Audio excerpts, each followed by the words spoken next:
It's important to understand what the 5G is doing and what they say it's doing. We're told on the IEEE beamforming document that this technology cooked your eyes like eggs in World War II.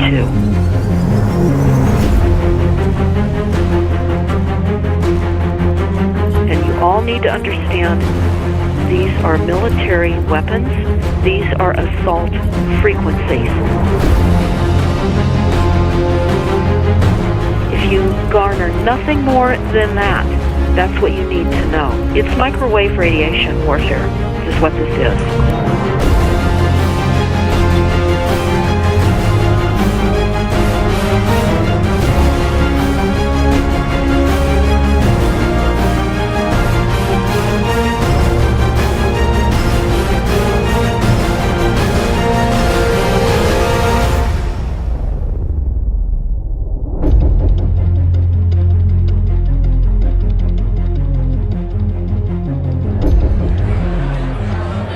Ladies and gentlemen, please join me in welcoming to the National Press Club Federal Communications Commission Chairman Tom Wheeler. It's an honor to be here at the National Press Club. The first generation wireless, 1G, was voice. The second generation, 2G, allowed both talk and text. The third generation, 3G, the internet, in a limited way. And today's technology, 4G, completed that digital migration. But if anyone tells you that they know the details of what 5G is going to become, run the other way. This video is brought to you by the number 5 and the letter G. And pretty soon, everything else will be too. I have to tell people 5G is a killer. I'm Mark Steele. Anybody who hasn't heard me, I'm a weapons systems head-up display expert, one of the leading experts in the world. I've actually brought cover in relation to this, and the reason I became an expert was because I invented them. What I'm going to say to you today, do not believe a single word I say. Not one. I want you to do your own research. You'll find it's absolutely terrifying. You got your body card? Aye. Oh, good lad. Right, because I can talk to that. This 5G roll-up is a weapon system. I've got a letter in with central government because I know about weapon systems more than anything other. In Britain, in a place in the north of England called Gateshead, a scientist there called Mark Steele has been very publicly and actively warning people about the effects of LED streetlights, which he says in Gateshead are emitting now 5G. Right, what's the crack? Hey, lads, I'm just having a word with these Gateshead council workers about replacing these transmitters on these lights that are causing harm and assaulting the community. This is an existential threat to the economy, to the environment and humanity. If these transmitters are everywhere, then everyone's at risk, surely.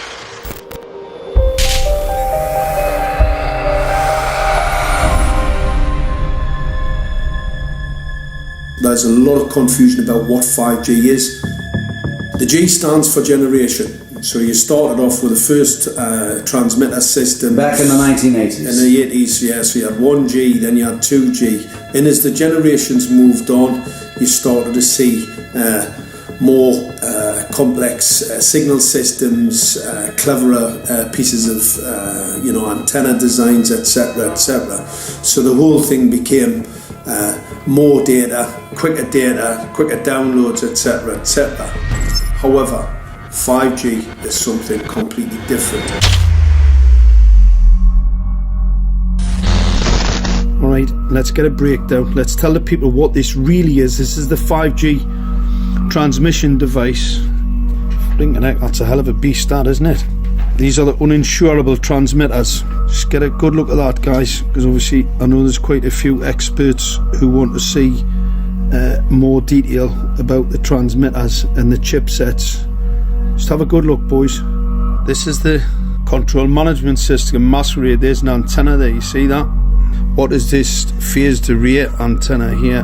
What's that? This is for phased array, alright? As you'll see, it's got a driver, it's got some chip there. It's one chip. Look at the chipsets on this. This is your dystopian world. What did Gateshead Council say? I'll tell you what, I think we better send some of these educated fools back to school, or just send them to prison. Whichever's the easiest. I think prison's probably better.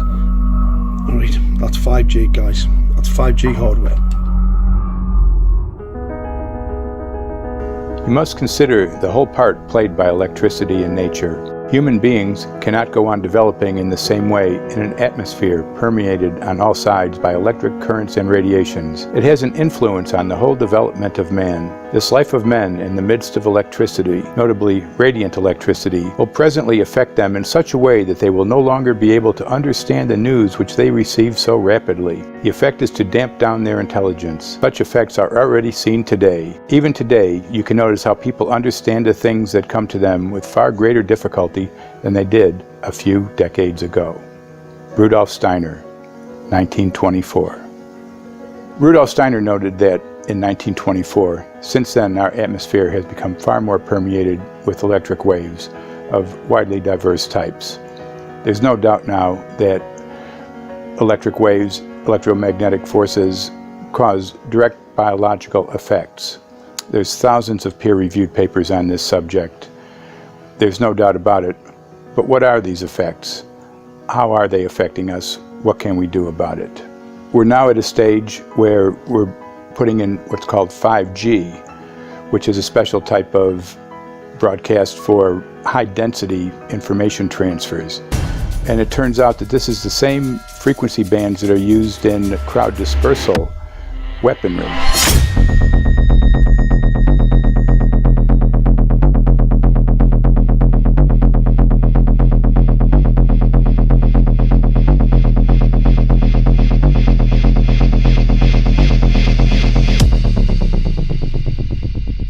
5G, first and foremost, is densification. So it's significantly more transmitters at close proximity to a human, and it is also a sophisticated, illegal, unlawful transmitter. What I mean by that is it is a high gain dielectric lens antenna, and what that allows 5G transmitters to do is to 3D map its environment in your home. The 868 megahertz frequency is specific for battlefield interrogation systems, so sub-gigahertz. It allows the signal to travel through concrete brickwork with ease, and it can actually data gather. It is a target acquiring system. Phased array is basically radar off the battlefield. It is extremely good at identifying targets and being able to lock onto targets. And not only that, it can specifically target you as an individual. So any judge sitting on an interesting case, let's say, any lawyer, any barrister, anybody doing any work that is potentially controversial, your life could be at threat. So the antenna design that you currently have on top of these LED streetlights, masquerading as a control management system, it basically battlefield interrogation equipment. The first phased array unit was actually called Mammoth, used by the Germans during the Second World War to identify Allied aircraft. Obviously things have moved on significantly since then.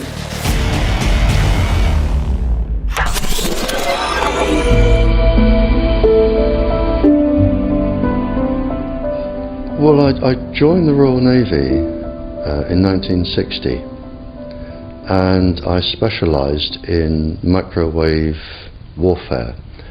Radar, obviously, which uses microwave, but they don't just teach you radar, they teach you all about microwaves and other uses.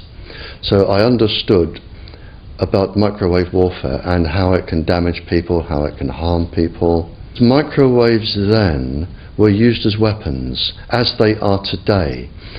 It is a perfect stealth weapon, and when governments don't like a group of people, For instance, the ladies who protest at Greenham Common in England about the American missile base they camped, they were microwaved. We microwaved Catholics in Northern Ireland to make them sick. It goes on all over the world, and it's a weapon that you don't know you're being targeted, because the dose is very, very low, which is actually more dangerous than a high dose. It's very, very low, and it may take a year or two, but you can cause neurological damage and cancers with low-level microwaves, and you can make all your opponents sick. It's a perfect weapon for a government. Our impulses are being redirected.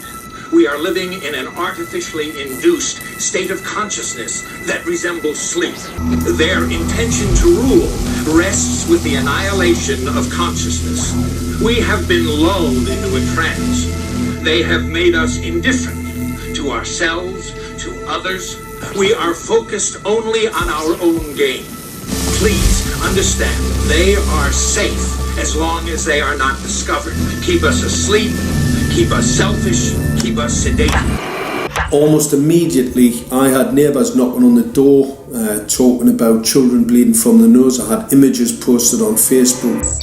And one neighbour in particular came to my door and mentioned the fact that since the LED street lighting had been installed, she was bleeding from the nose every single night.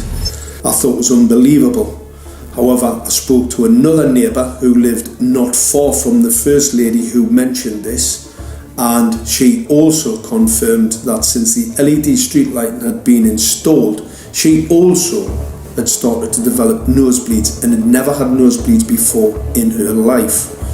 That then put me on a journey to investigate. I measured microwave radiation levels from the transmitters on top of the LED streetlights. The basic 868 megahertz, it was significantly higher than the current Council of Europe 1815 resolution, which is a maximum of 600 millivolts. I've measured up to over 3,000 millivolts. 5 to 6 times higher than the guidelines. Significantly higher than the current Council of Europe 1815 resolution, which states that 200 millivolts should be the maximum. The Bioinitiative report states that it should be significantly less than that. So we've got the Council of Europe, that's, the international criminal courts are stating that, the learned judges have said that 200 millivolts, and I'm measuring in bedrooms in Gateshead, minimum 600 and up to 4,000. Does this mean that in 2020, 2021, when 5G is destined to roll out globally, that you're going to get those kind of readings everywhere all the time? Everywhere all the time. Worse than that? Worse than that. Yes, 5G will connect the Internet of everything.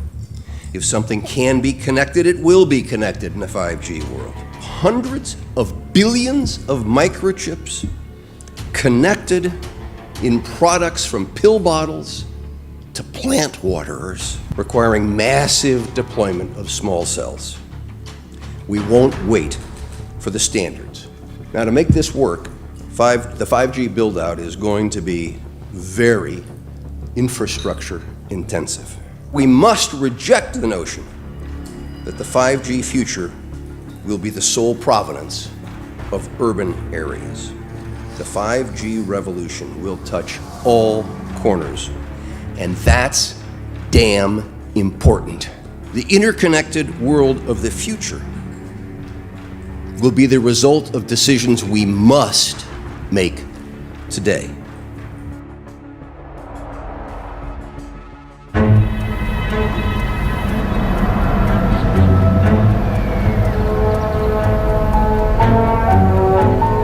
The main issue before us today is Senate Bill 637 and Senate Bill 894, the former by Senator Hune, the latter by Senator Knopf.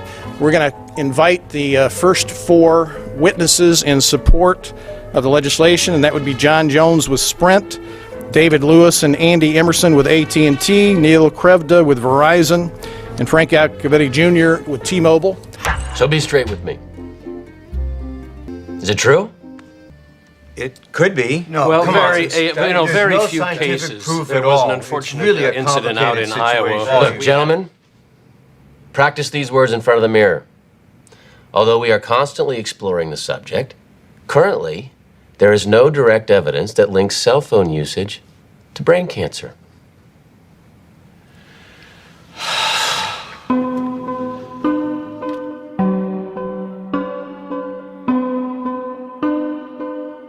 I'm Sharon Goldberg. I'm an internal medicine physician. I've practiced medicine for 21 years, and my background is mostly academic, internal medicine, hospital-based, clinical research, and medical education. I'm a certified Microsoft small business specialist. I've worked on space station designing the cabling system for the airlock module, where I was responsible for EMI/EMC analysis, which is electromagnetic interference, electromagnetic compatibility. I am a professor in the Department of Epidemiology, Biostatistics, and Occupational Health, and I teach there both toxicology and health effects of electromagnetic radiation. My name is Daphne Tachover, and I'm the founder of an organization called We Are the Evidence.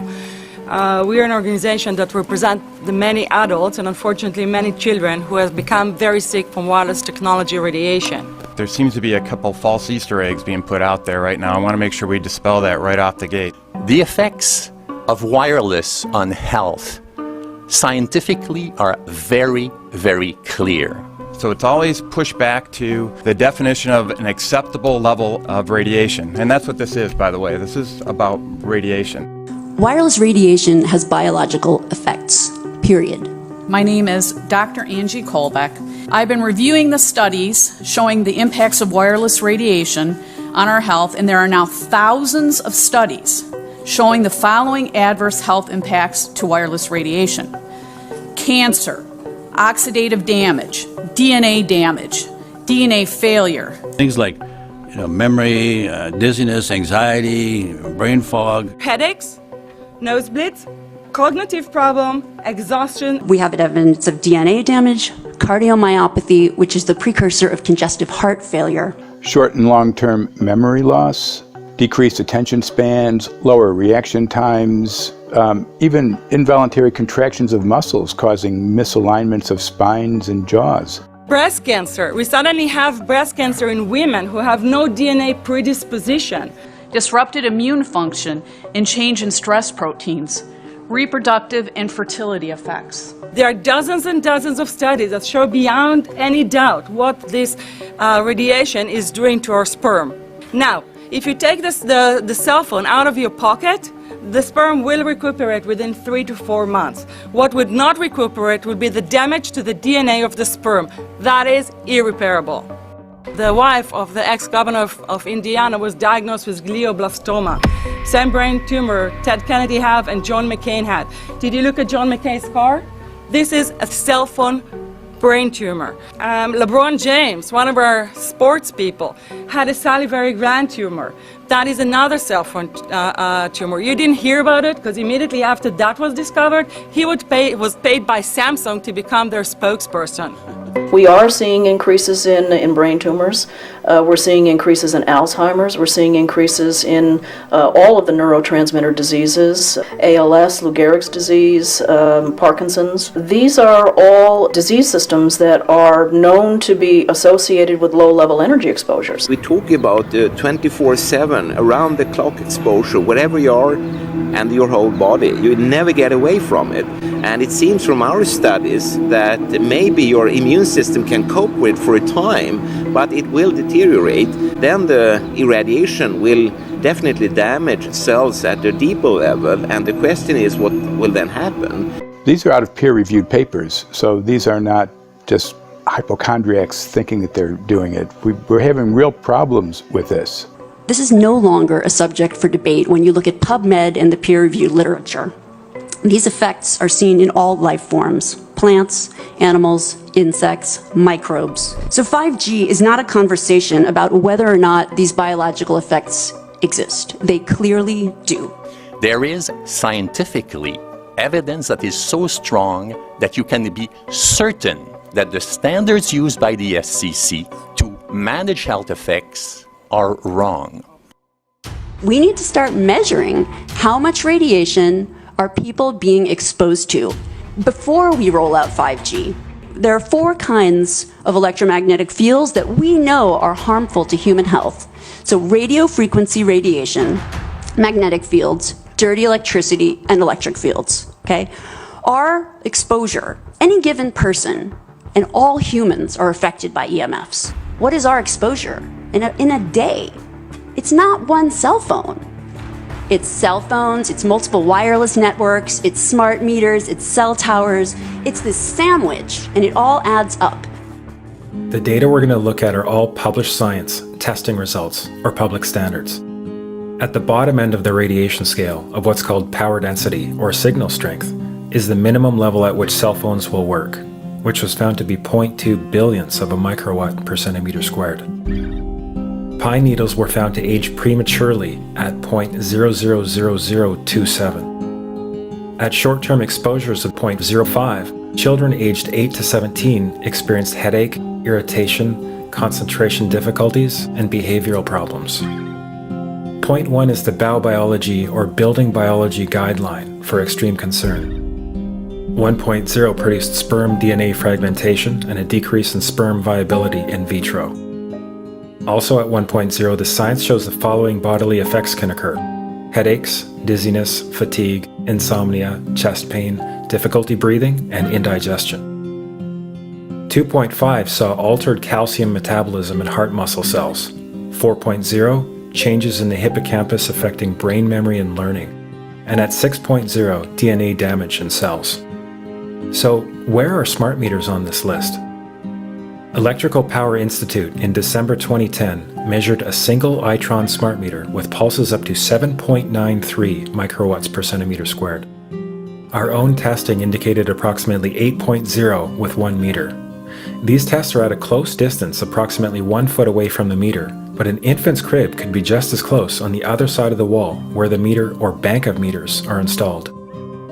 Even though there are all these known health effects at levels far lower, Switzerland, Liechtenstein, and Luxembourg see fit to set the standard at 9.5. And China, Poland, and Russia, 10.0. This is the same level at which behavior has been altered, producing reflexes of avoidance following 30-minute exposures. A room of 12 smart meters, very common and even a conservative number in an apartment building, tested at 19.8 microwatts per centimeter squared. This is hundreds of times higher than levels which clearly indicate harmful effects. So, how can utilities and governments get away with forcing these devices on everyone? This is how. In Canada and the US and several other civilized countries, the safety limit is set at 600 to 1,000 microwatts per centimeter squared. This so-called safety limit is literally tens of thousands of times higher than levels which are known to damage health according to peer-reviewed published science.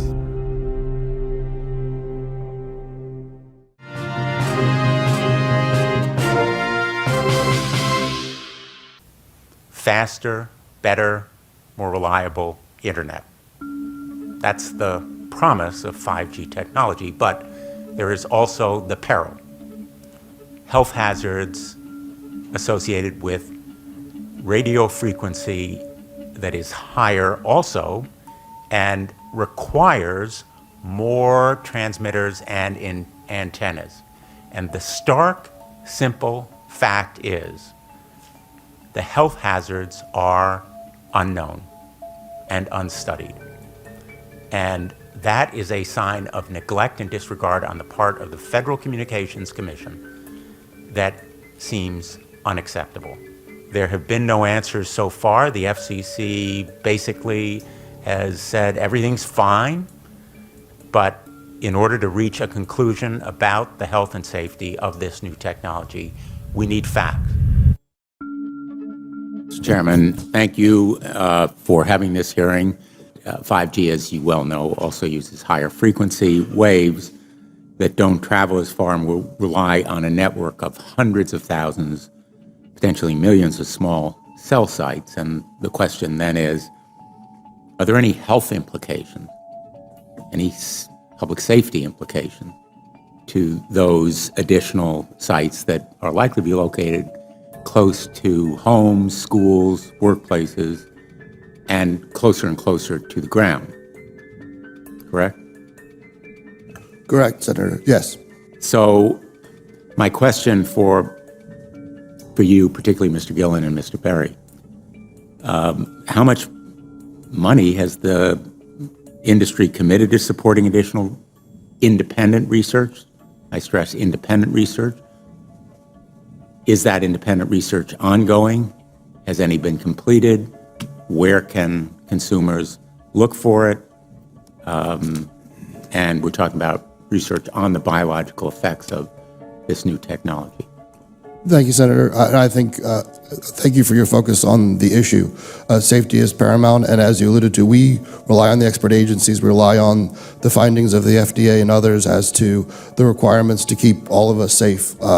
There are no industry-backed studies, to my knowledge right now. Happy to visit with you as to what opportunities you think there needs to be more studies, and we're always for more science. We also rely on what the scientists tell us. So essentially, the answer to my question, how much money? Zero. I can certainly follow up with you, Senator. To my knowledge, there's no active studies being backed by industry today. Anybody else know of industry commitments to back research, fund it, support it, to ascertain scientifically the health effect? No, I'm not aware of any. So there really is no research ongoing. We're kind of flying blind here, so far as health and safety is concerned. Thank you, Mr. Chairman.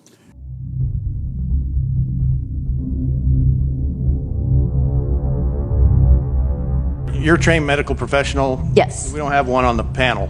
What are we to make of the American Cancer Society, for example, telling us there's no evidence of harmful product? Many of these organizations have conflicts of interest.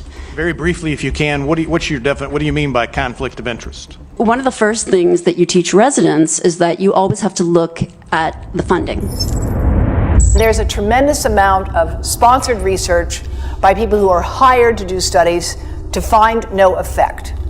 And that's plagued this field in a number of countries. The radio frequency radiation work that we did was supported by Motorola. The relationship was really very cordial and very stress-free, but only up until we started generating data. These folks were very, very upset and began to talk about how are they going to handle this, what sort of spin can we put on this, what can we expect from this, and from that point on the relationship changed.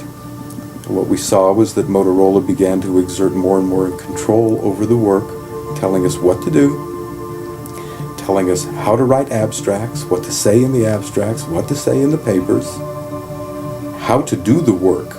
No, don't do this. Yes, do it this way. This was unacceptable. I had completed our study of DNA damage, and I submitted the final report to Motorola. They simply weren't willing to accept my interpretation of my study, my evaluation of my study, my knowledge of science at that point, and tried to urge me not to publish the study.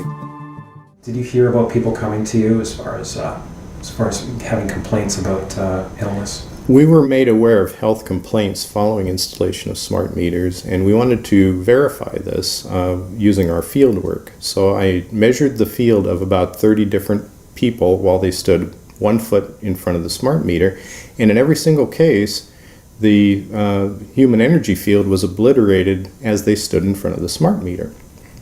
So in our first slides, what we see is normal cells, and the structure of the cells is intact and sound. This is what we would expect from a normal sample. So after 2 minutes of exposure in front of the smart meter at about 1 foot away, we see a totally different story. Sample 1, you can see a lot of degradation in the cells. The cell walls have been broken, and you see changes in the cells which are called mycoplasma. It shows a mutation to the cell. In the second sample, we see a different type of degradation to the cell membranes. You can see a corrugation here. This is called bottle cap formation, and it's known that this occurs due to oxidation or exposure to free radicals. So this third subject, when we did her sample, she had to be pulled away from the meter after 45 seconds because she complained about an increasingly severe headache. And here you see a phenomenon called rouleau, where the red blood cells are stacking up, which makes it very difficult for the blood to deliver oxygen to the tissues as they would be their normal function. Every single one of these is a degradation. Every single one of these shows a trauma to the blood cells, and that came from something, and the only variable was the smart meter. The good news in all this is the patient and the blood can return to normal once they have been removed from the influences of these stressors.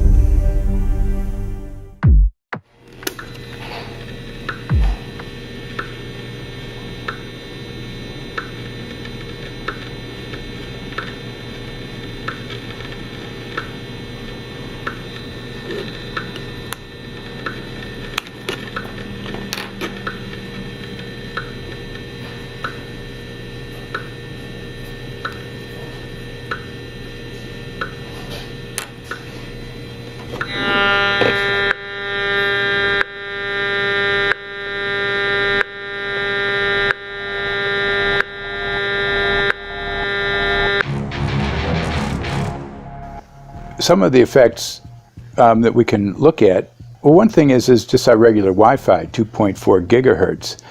That's in the same range as microwave ovens, which are also called radar ranges, because that is radar.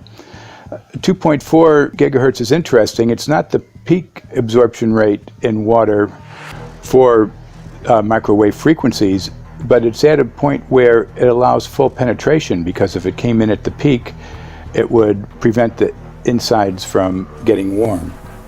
So that's with basic Wi-Fi. Now when we look at 5G, 60 gigahertz, this is what they call active dispersal sort of weaponry, just to keep people back. It burns the skin. It doesn't penetrate, but 60 gigahertz is the frequency of oxygen molecule absorption.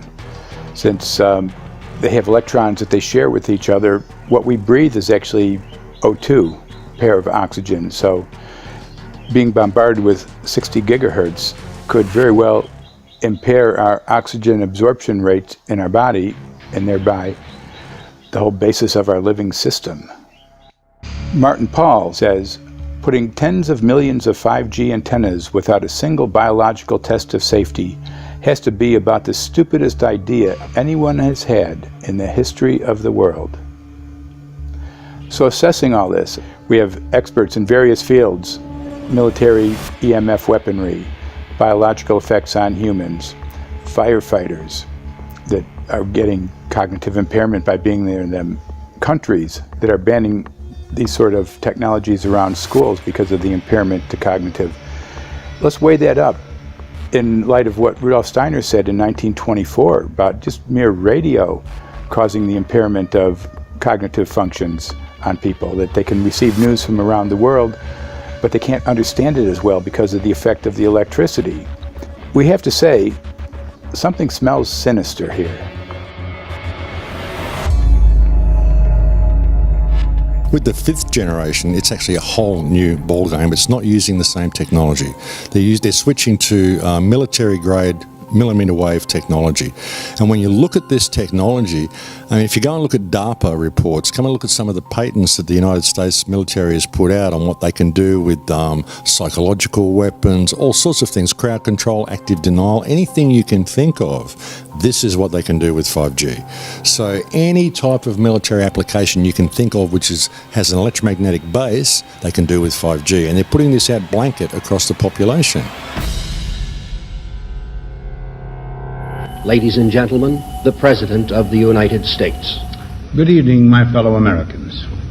In the councils of government, we must guard against the acquisition of unwarranted influence, whether sought or unsought, by the military-industrial complex. The potential for the disastrous rise of misplaced power exists and will persist. We must never let the weight of this combination endanger our liberties or democratic processes.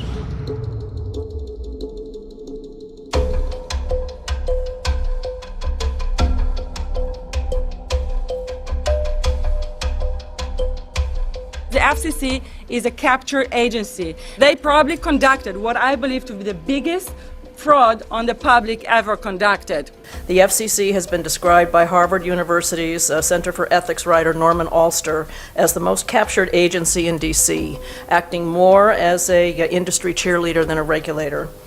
This is especially true today with 5G, where there are serious safety concerns and potentially misleading information coming from the FCC. For example, the previous chairman of the FCC is Tom Wheeler. He was the head of the Wireless Lobby Association for 14 years. Now remember, Obama told us there would be no lobbyists in his administration, so he took the biggest lobby and put him as a head of the FCC. And that's damn important.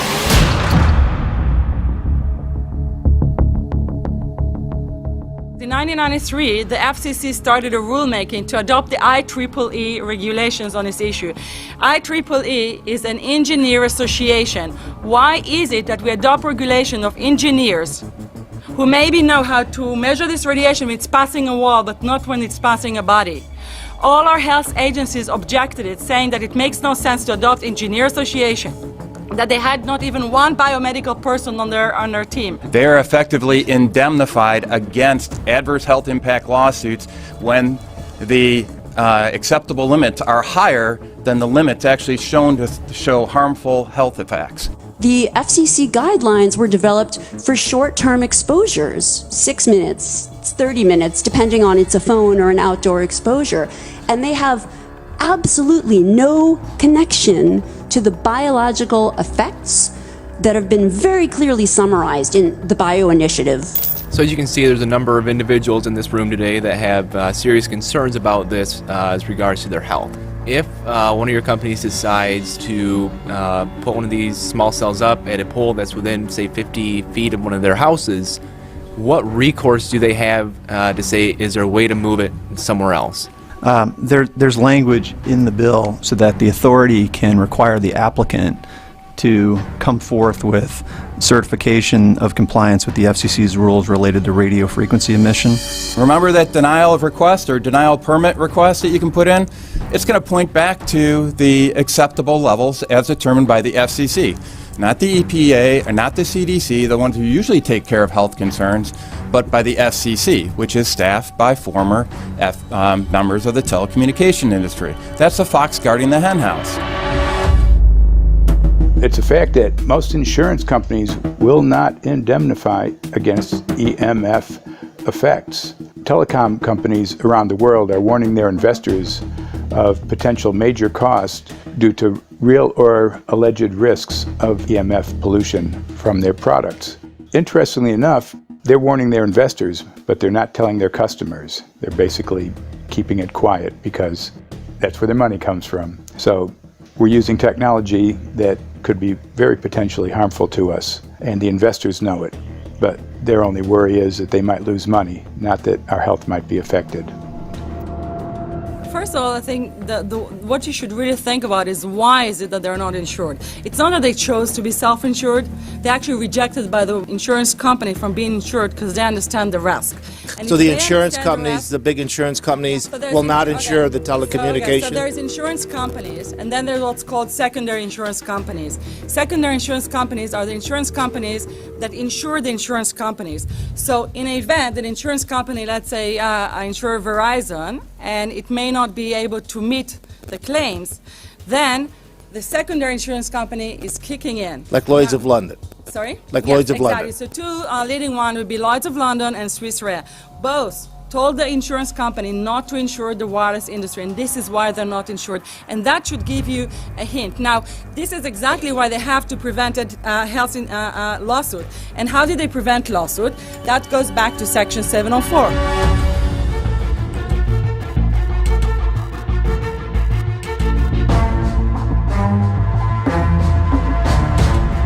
Section 704 was passed in 1996. This is how our rights in regards to health were taken away by the wireless industry. What this legislation did, it gave the power to regulate the health effects of wireless technology to the FCC. FCC is a spectrum auctioning agency. It's not a health agency. They don't even have one biomedical person on their team. And then the other thing that Section 704 did, it actually took the power from the states to regulate location of cell towers based on health. And what does it mean? It means that if they want to put a cell tower in front of your home, you cannot go to your city council and say, hey, stop, I don't want it. I just heard in a lecture that there are 10,000 studies proving that it's harmful. I don't want it. My child is sick. They will tell you, stop. You're not allowed to mention this in the city council because Section 704 says that if you will, and if the application will be rejected, the city will be sued, can be sued by the wireless industry.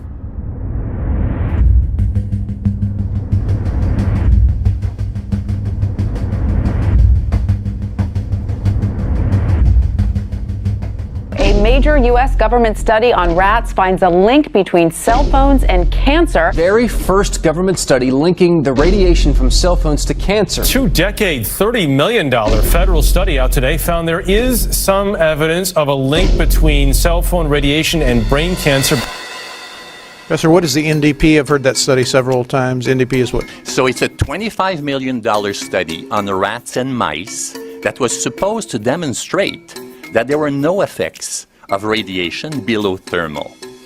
And in fact, it demonstrated exactly the opposite. And it follows on the heels of two major studies on animals that said exactly the same thing. And that study was designed perfectly to make sure that it cannot be challenged, that there will not be any doubt. That's why it took them 14 years. That's how they prevented discussion of health. And why do they want to prevent discussion of health if there's no problem with health? Simply put, FCC is completely unprepared, unable, and possibly unwilling to oversee 5G for safety, even as it barrels toward us. They are falling back on tired definitions and panaceas long since disproven by science. To make matters worse, recent FCC rulings and numerous industry-friendly bills passed at state and federal levels between 2016 and 2018 removed the last vestiges of local and state review over infrastructure siting, just when we need it the most. When those first studies were performed years and years ago, nobody knew about the importance of the microbiome, the role of the microbiome and the immune system, and even less the role of the microbiota inside our brains, that is, the microbes that are normally resident inside our brains, whose influence on brain function is nothing but immense. And you may think, well, who cares about the microbes? The less microbes we have, the better it is. Well, we know by now that this is not absolutely the case, because microbes are truly essential for the development and function of all our organs and systems. Our immune system is based on the microbes we have in our gut. And our brain also has microbes that influence its function. In tests, it's been found things like mold. If you grow mold inside a Faraday cage, it'll grow one way, and then even if the electromagnetic fields are around, take the Faraday cage away and some sort of 600 biotoxins are developed within the mold because of the effects of the EMFs upon it. Electromagnetic fields, even of weak quality, have an effect upon our microbiome, which is really essential to our whole being. This is going to eviscerate microbial DNA inside human beings, which is our effective operating system, number one. So it may not impact human DNA in laboratory experiments right now, and they're saying it doesn't impact human DNA. But given that human DNA is less than 1% of the cellular DNA in the human body, the rest of the cellular DNA is microbial, and we know that this will eviscerate microbial DNA. So we're talking about a takedown of the operating system of human beings. Exactly. I couldn't have put it better myself.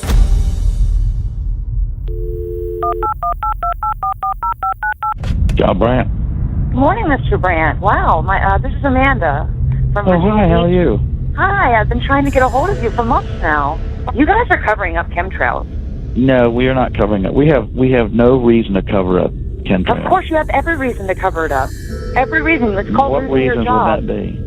Well, you personally, you would lose your job if you were to reveal anything to me, and it's probably unsafe for you to even be speaking about this, considering the types of individuals you work for. It's not unsafe. It is unsafe. There's no problem with us talking on, you're a citizen, you're making a complaint. Oh, Lord, have mercy on myself. It's a complaint in an area that we don't have authority to regulate.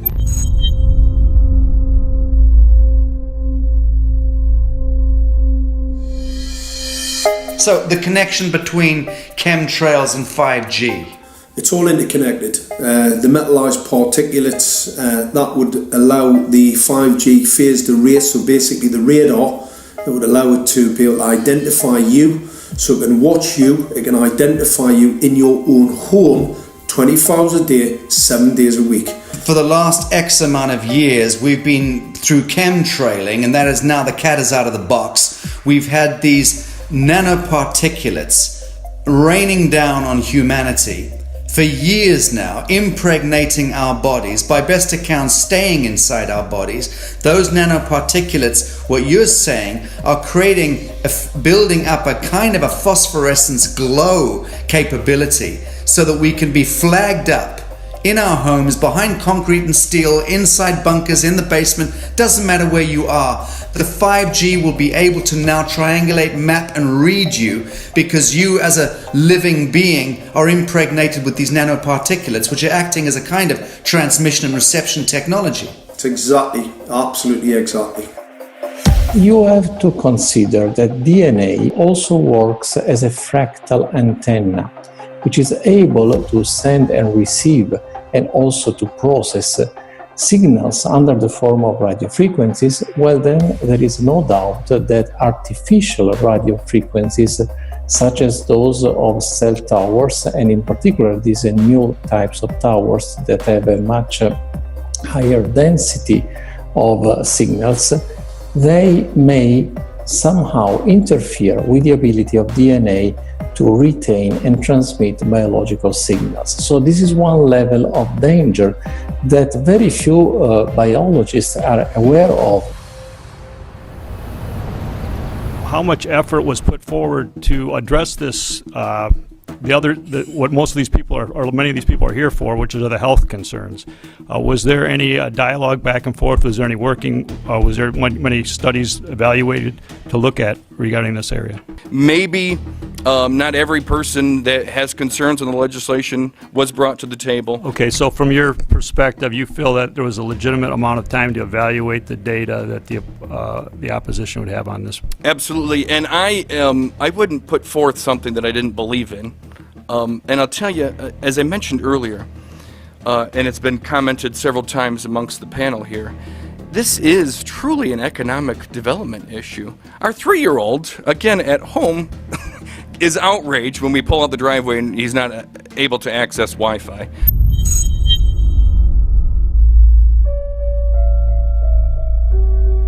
I think anyone who puts Wi-Fi into a school should be locked up for the rest of their life. I really do. I think they're not fit to walk on the surface of this planet because they haven't looked at the research, and whatever incentive they have, it is not worth the genetic problems that parents are going to face with their children when they're born. France has banned Wi-Fi in nursery schools and put warnings out for regular schools because they're finding there's impaired learning capacity in children when they're around Wi-Fi. And they have to put up warning signs where they put Wi-Fi transmitters. When I got sick and I learned that they're putting Wi-Fi in the schools in Israel, I was very sick at the time, but I could not tolerate the thought that children in the schools will become as sick as I have. And after a few months of correspondence, I submitted a Supreme Court case in Israel to ban the use of Wi-Fi in the schools and replace them with wired network. The 4 top diseases that kill our children, our young adults right now, are brain tumors, thyroid cancer, testis cancer, rectal cancer, everywhere we put our cell phones. And a lot of our children are sick and they're being misdiagnosed and mistreated because the wireless industry has put billions and billions of dollars in the past 30 years to mislead the public as to the health effects and keep the public uninformed. We are performing an experiment on children. We are exposing children to microwave radiation for 6 hours during every school day. We have had absolutely no studies looking at the long-term effects of this radiation on young people or even on adults. A considerable amount of research shows that developing brains and bodies of children are much more affected than adults. And there are clear indications of a link between increased electromagnetic fields and autism spectrum disorders. We took 10 autistic children and went back to the sleeping location where the mother was when she was pregnant with that child and compared it with the sleeping location of a mother that gave birth to healthy children. We had 10 mothers in that group, 10 mothers in this group, and in the group of the autistic children, we found that the measurements that we got for the microwave exposure was elevated compared to the group of children that were normal. The fetus is affected. The exposure to man-made electromagnetic fields has become the first factor that could be isolated ever in autism that could predict autism. The fifth generation of wireless technology, or 5G as it's being rolled out worldwide without safety testing. Let me say that again, without safety testing. And how we've got scientists and doctors and environmental organizers saying, stop this. Because in terms of the effects of wireless radiation, the science is in. Wireless radiation can lead to cancerous heart tumors, brain tumors, DNA damage. Wireless radiation is linked to infertility, to autism, Alzheimer's, and more. And guess what? All the effects that I just listed, those are some of the effects that are known according to the technology that's being seen today. First of all, you have to know that we know that the other EMFs that we're exposed to are already known to be health risks. And basically that 5G, because of the frequency that's going to be used and because of the extraordinarily high pulsation levels that will be used, is a much bigger threat to our health than the things that we already have, which are very substantial threats to our health. We're not just talking about the intensity. We're talking about the frequency and the very high level of pulsations.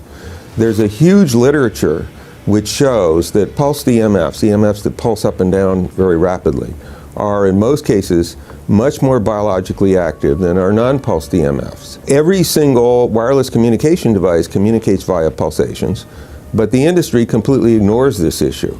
The problem with 5G is that they're planning to put out tens of millions of these antennae all over the place without doing one single biological safety test. Are you implying possibly that we, the consumers, are the guinea pigs since they haven't really done tests to see the effects in a smaller setting? I mean, that's not an implication, it's a statement. We are, yes. Cancer is not the main concern that I have. I'm really concerned about sperm count and about effects on pregnancy. How many of you know that 1 in 6 American couples is unable to have a child when they want to? How many of you know that last year the birth rate in this country dropped the most that it ever has in recent history, 3% in a single year? People look at the sperm, and people use cell phones, and the sperm, usually sperm swim, and they swim straight. But if you expose them to radio frequency, mobile phone waves, they swim in a circle. Studies have been done here in Australia, taking sperm from healthy men. And one test tube gets exposed to cell phone radiation, and one test tube is not exposed to mobile phone radiation. And then the results are evaluated. And this is a measure of vitality. We measure how well the sperm swim. This is a measure of motility. This is a measure of mitochondrial DNA damage. They have 3 times as much damage on their DNA if they have been exposed to mobile phone radiation. The data on that are rock solid. Cell phones can damage sperm quantity and quality. Your embryo, your uterus in the fetus, where your child is developing for the first 100 days, in the ovaries, the eggs do not have that protection. So they are at maximum risk from radiation. And for the first month or so, you wouldn't even know you were pregnant. You wouldn't even be taking precautions. That is the main danger area. So you give birth to a daughter, but her ovaries are now contaminated. She may be normal, she may be genetically damaged, but her ovaries are at the most risk. So when your daughter grows up and she becomes pregnant and has a baby, this is where one of these eggs will be fertilized and come out. So the real damage here is your grandchildren. That is where it is going to show most.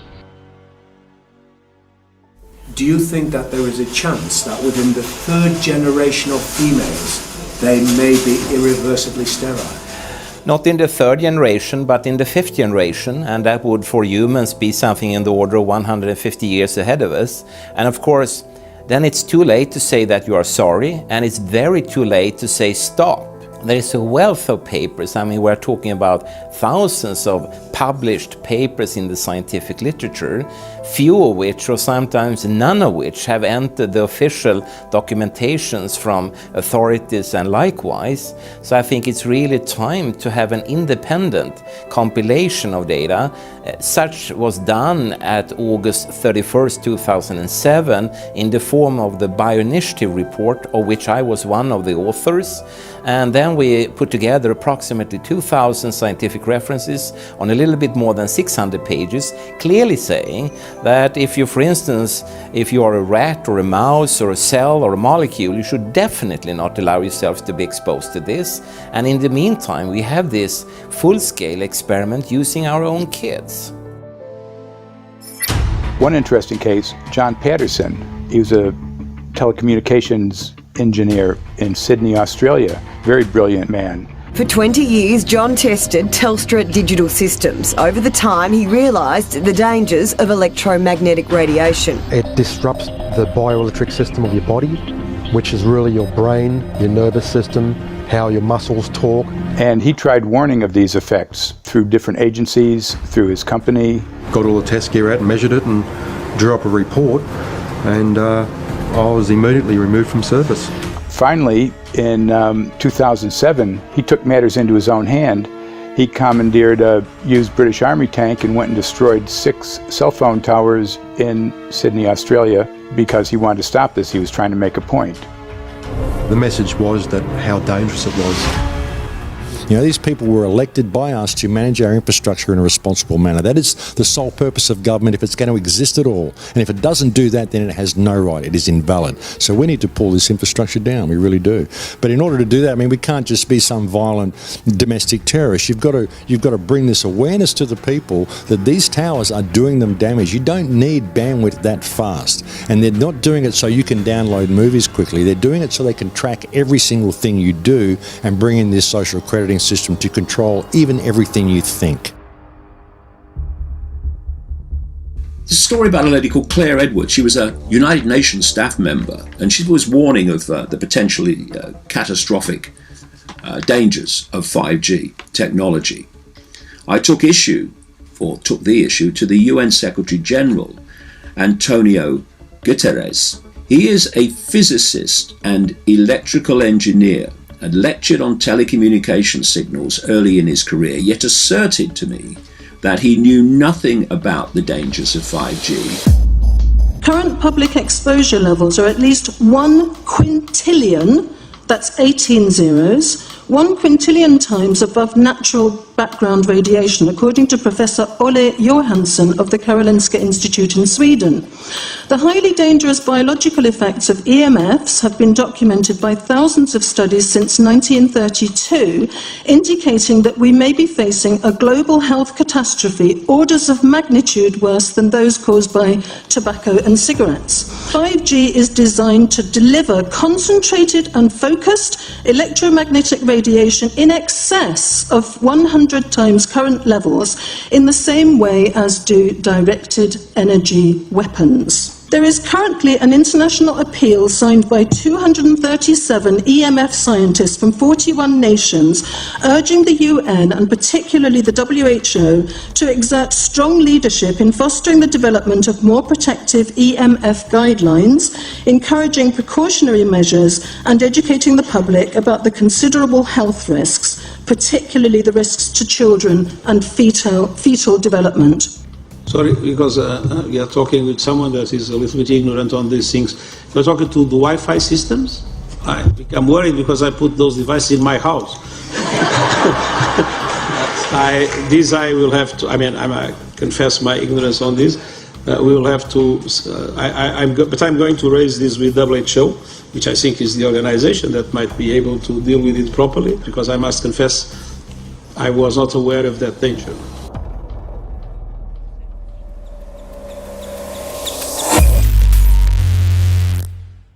In 1996, when the Telecommunications Act was passed, in it was a provision essentially that kept local officials from addressing health issue concerns when approving or not approving a cell tower. So that's correct. But then something new is happening. We've talked a lot about it on the Solari report, thanks to Jason Bogdan-Smith and his website EMF Warriors. But this is new. This is very, very new. So you're basically, sending out an appeal on something that in one sense hasn't happened yet. This is not just an incremental change. This is a big step up. It's a sea change. An onslaught's not an improper word. It's a bombardment. So instead of a cell tower 1 mile or 2 miles from you and you still have cell phone service, we're going to have antennas every block, and some poor soul is going to have one mounted to a utility pole maybe less than 20 meters from their home. So this kind of, invasive bombardment with this many antennas, just in 1 square mile, if you do the math, 1 per block and 16 blocks per mile, that's about 250 antennas per square mile. The millimeter wave is untested. Former FCC Chairman Tom Wheeler openly said that they don't plan to test. We won't wait for the standards. And then our appeal also addresses the fact that there's a plan to roll out 5G through satellites in low Earth orbit. So 20,000 satellites, which will cover every square foot of the planet with a 5G signal. 6, 5, 4, 3, 2, 1. Night after night, politicians and other leaders were telling Americans that Sputnik revealed that we were at great risk. Not just our pride, but our security is at stake. If Russia wins dominance of this completely new area, well, I think the consequences are fairly plain. Probable Soviet world domination. We choose to go to the moon in this decade and do the other things, not because they are easy, but because they are hard. Because that challenge is one that we're willing to accept, one we are unwilling to postpone, and one we intend to win. Welcome, everybody, to the White House. This is White House 5G Summit. My name is Justin Clark. I'm the Director of Public Liaison, and we are thrilled to have you here today. Really happy to be joined by a lot of leaders in industry, members of Congress and the Senate, White House leaders on this, and people from the FCC. Before we start, one, we are government, so don't assume we know anything, okay? I do agree, I don't know anything. I have become accustomed to giving speeches in my new position on subjects about which I frankly know very little, and we need more cell towers and connections in Connecticut, my home state. It's ridiculous. The U.S. is in the lead thanks to our private sector as well as the work of the FCC and this administration overall. But China and South Korea and many other countries are eager to claim this mantle. We have every intention to deploy 5G first and reap the benefits of faster and more robust wireless. Yes, I hope we beat China, of course. And get to gigabit speeds and low latency, and the race has begun. Let there be no mistake. The race to 5G is a sprint. Winning the global race to 5G, it's a national priority. We must bear in mind the national security implications of winning the race on 5G. Today we're talking about the importance of being first in 5G, continued commitment to putting America first in the race to 5G. We're calling it America First, 5G First. Well, our strategy is called the 5G FAST Plan, a plan to facilitate America's superiority in 5G technology. Connected devices for health applications, which I love, has the capacity to make people healthier, as I understand it, a lot of medical applications. Industry is not asking the government for money to build 5G networks. They're asking us to cut the red tape that surrounds infrastructure deployment. We cannot let today's red tape strangle the 5G future. The red tape slows and sometimes stops the building of densified network facilities necessary for 5G. As we continue our efforts to keep government out of the way so that America can continue its leadership for America to win the race to 5G. One path is the government regulatory path. The other path is the private enterprise free market. Gales of creative destruction, Schumpeter path. You ever heard that? Gales of creative destruction? It just means let it rip. The new replaces the old. With 5G, we're on the cusp of another era of American innovation. It means an even more connected world for everyone around us, unlocking the potential of the Internet of Things to become safer, healthier, and more sustainable for our future. You know, sometimes, look, we all believe in the 10th Amendment, but sometimes you have to override it.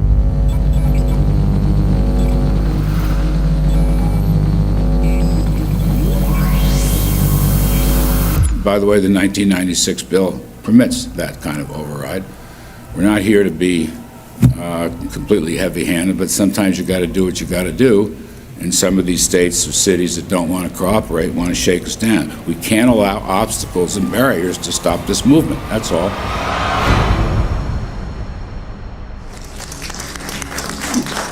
And this happened in Canada. I mean, there were some activists I was working with up there that said, well, you know, we won a victory. We got the Public Utilities Commission to allow us to opt out. And I said, boy, that's divide and conquer. They just got rid of the people that were raising hell.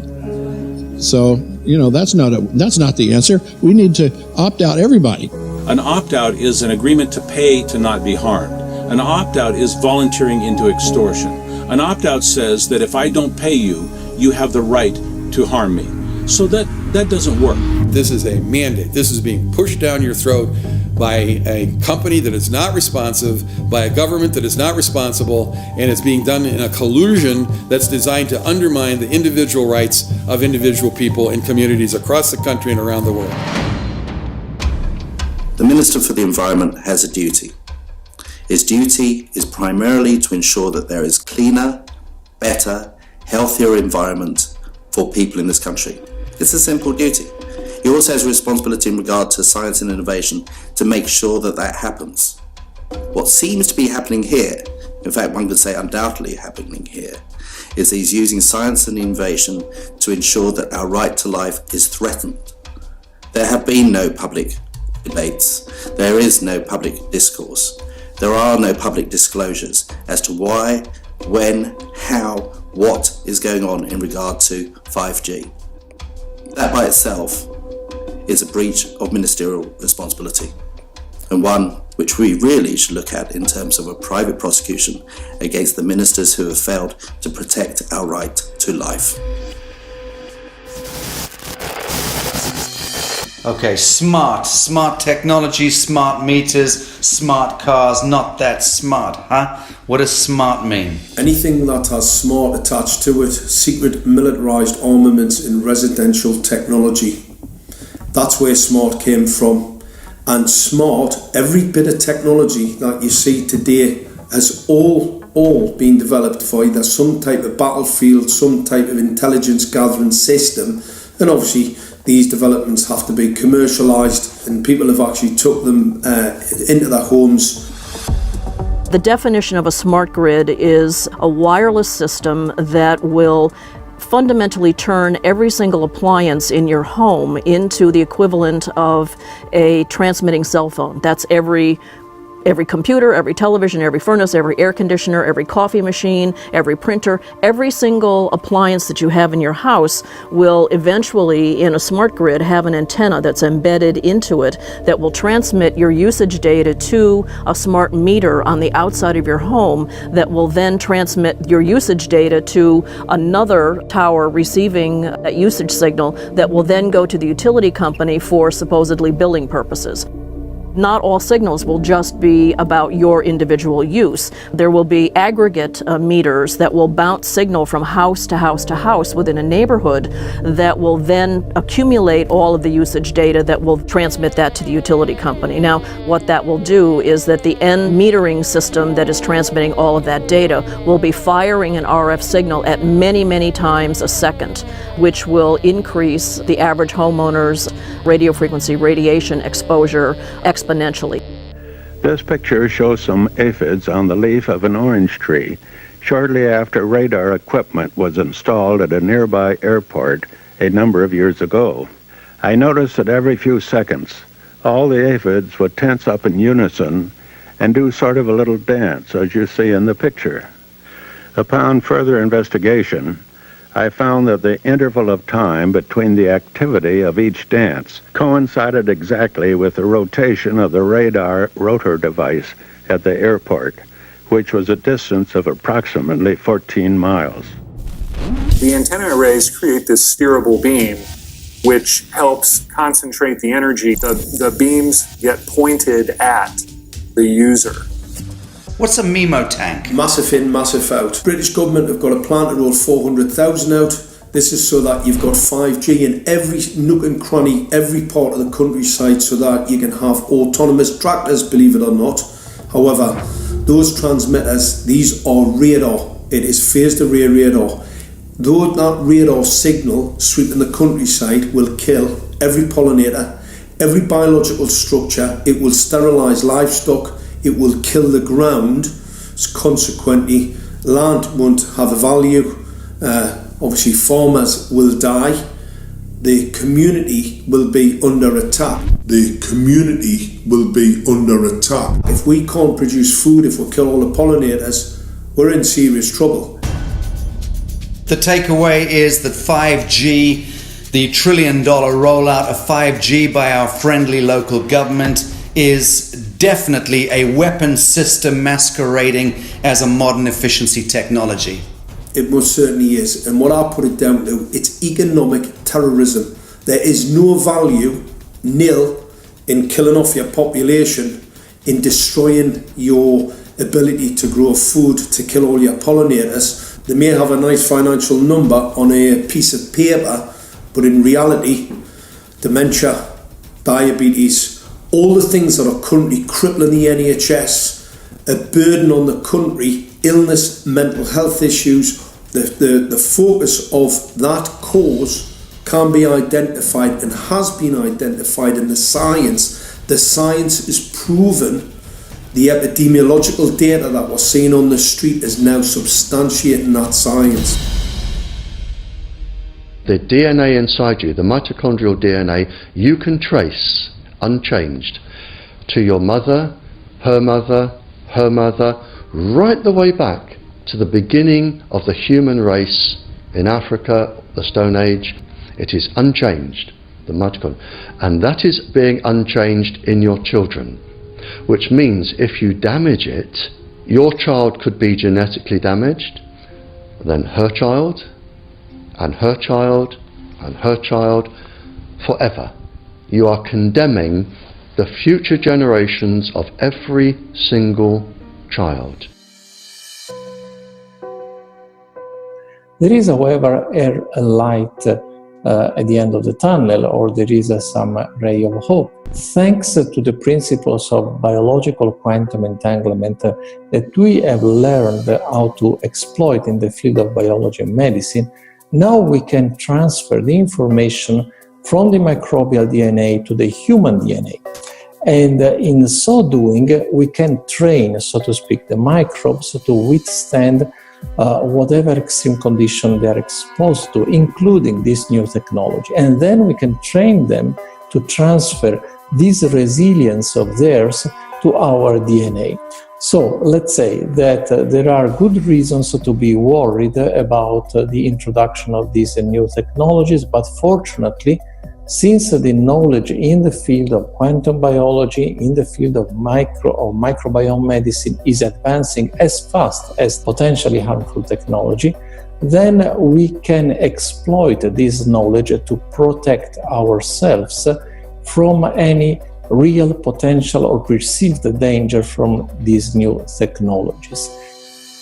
I've met with molecular and cellular biologists, with blood microscopists, with weapons development experts, frontline activists and researchers, and all the stories I'm hearing from these experts and pundits leads to the same thing. 5G is almost certainly the end game. It is an extinction event brought into our homes, into our classrooms, onto the high street, into the very cells and DNA in our human bodies. It is such a perilous threat that it is almost impossible to imagine, let alone describe. When the 5G signature goes live, it will tap into a multitude of satellites which are in geosat orbit around the surface of the Earth. Millions of surface antennas will pick up that signaling and will then scatter the signaling into hundreds and hundreds of millions of different micro antenna systems set up on street lamps and even in your home, which you're not aware of incidentally. The LED light bulbs in your home invariably contain the micro or nanotech lens flare capacitors, which will receive the 5G signaling, and it will proliferate the 5G signaling everywhere by exploding the signal into billions of photons, which will target everything all at the same time. This is stealth technology. This is invisible science. But what it means in simple terms is that you will be flagged up, visible, trackable inside your own home. Anywhere you move on the surface of the Earth, they will have a lock and load tracking capability over you. You will be visible to invisible masters, each one of us, all the time. Today, our governments and the corporate sector have managed somehow to infiltrate the mainframe of our civilization and are pushing through a $20 trillion infrastructural rollout without any, and I mean without any, health science running behind it. There have been no tests. Your government and your health authorities are either in collusion on this matter of genocide and ecocide, or they're just damned stupid, and I would suggest it is the latter.